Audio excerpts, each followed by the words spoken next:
முதல் வாசகம். தங்களை தாழ்த்துவோரின் வேண்டுதல் முகில்களை ஊடுருவிச் செல்லும்.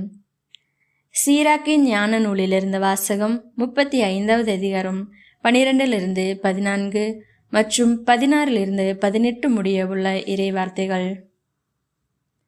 ஆண்டவர் நடுவராய் இருக்கிறார்.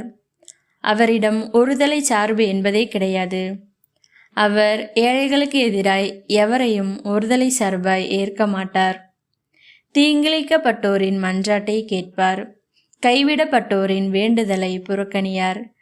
தம்மிடம் முறையிடும் கைம்பெண்களை கைவிடார். ஆண்டவரின் விருப்பத்திற்கு ஏற்றவாறு பணி செய்வோர் ஏற்றுக்கொள்ளப்படுவர். அவர்களுடைய மன்றாட்டு முகில்களை எட்டும். தங்களை தாழ்த்துவோரின் வேண்டுதல் முகில்களை ஊடுருவிச் செல்லும். அது ஆண்டவரை அடையும் வரை அவர்கள் ஆறுதல் அடைவதில்லை. உன்னத இறைவன் சந்திக்க வரும் வரை அவர்கள் நற்பயிற்சியில் தளர்ச்சியடைவதில்லை. அவர் நீதிமான்களுக்கு தீர்ப்பு வழங்குகிறார். தம் தீர்ப்பை செயல்படுத்துகிறார். ஆண்டவரின் அருள்வாக்கு. கிறிஸ்துவே உமக்கு புகழ். பதிலுரை பாடல். பல்லவி. இந்த ஏழை கூவி அழைத்தான். ஆண்டவர் அவனுக்கு செவிசாய்த்தார். ஆண்டவரை நான் எக்காலமும் போற்றுவேன். அவரது புகழ் எப்பொழுதும் என் நாவில் ஒலிக்கும். நான் ஆண்டவரை பற்றி பெருமையாக பேசுவேன். எளியோர் இதை கேட்டு அக்களிப்பர். பல்லவி. இந்த ஏழை கூவி அழைத்தான். ஆண்டவர் அவனுக்கு செவிசாய்த்தார். ஆண்டவரின் முகமோ தீமை செய்வோருக்கு எதிராக இருக்கின்றது. அவர் அவர்களை நினைவே உலகில் அற்றுப்போகச் செய்வார். நீதிமான்கள் மன்றாடும் போது ஆண்டவர் செவிசாய்க்கின்றார். அவர்களை அனைத்து இடுக்கண்ணினின்றும் விடுவிக்கின்றார். பல்லவி. இந்த ஏழை கூவி அழைத்தான். ஆண்டவர் அவனுக்கு செவிசாய்த்தார்.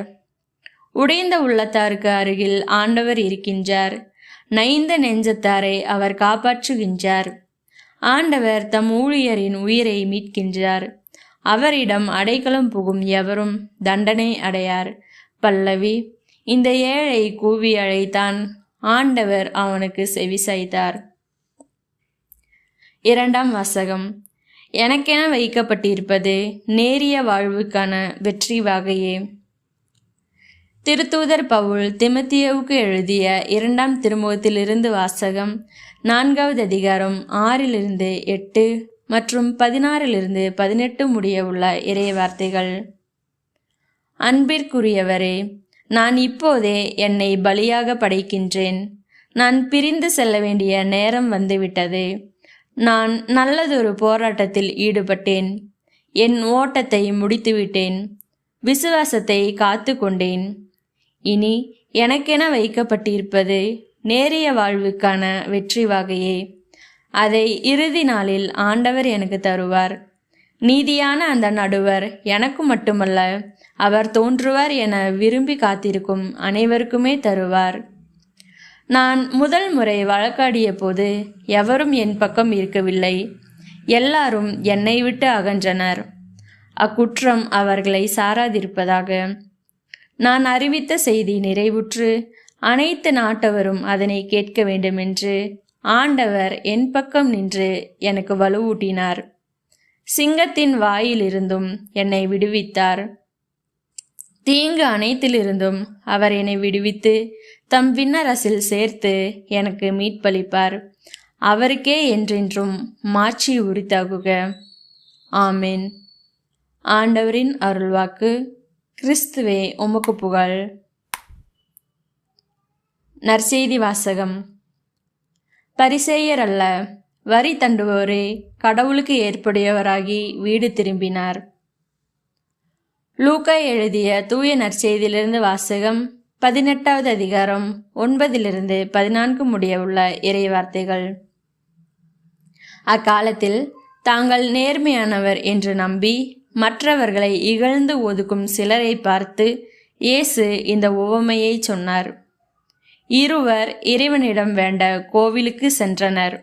ஒருவர் பரிசேயர், மற்றவர் வரி தண்டுபவர். பரிசேயர் நின்று கொண்டு இவ்வாறு இறைவனிடம் வேண்டினார். கடவுளே, நான் கொள்ளையர், நேர்மையற்றோர், விபசாரர் போன்ற மக்களை போலவோ இந்த வரி தண்டுபவரை போலவோ இல்லாதது பற்றி உமக்கு நன்றி செலுத்துகிறேன். வாரத்தில் 2 முறை நோன்பு இருக்கிறேன். என் வருவாயில் எல்லாம் 10 பங்கை கொடுக்கிறேன். ஆனால் வரி தண்டுபவர் தொலையில் நின்று கொண்டு வானத்தை அண்ணாந்து பார்க்க கூட துணியாமல் தம் மார்பில் அடித்து கொண்டு, கடவுளே, பாவியாகிய என் மீது இறங்கியருளும் என்றார். இயேசு, பரிசேயர் அல்ல, வரி தண்டுபவரே கடவுளுக்கு ஏற்புடையவராகி வீடு திரும்பினார். ஏனெனில் தம்மை தாமே உயர்த்துவோர் தாழ்த்த பெறுவர், தம்மை தாமே தாழ்த்துவோர் உயர்த்த பெறுவர் என நான் உங்களுக்கு சொல்கிறேன் என்றார். ஆண்டவரின் அருள்வாக்கு. கிறிஸ்துவே உமக்கு புகழ்.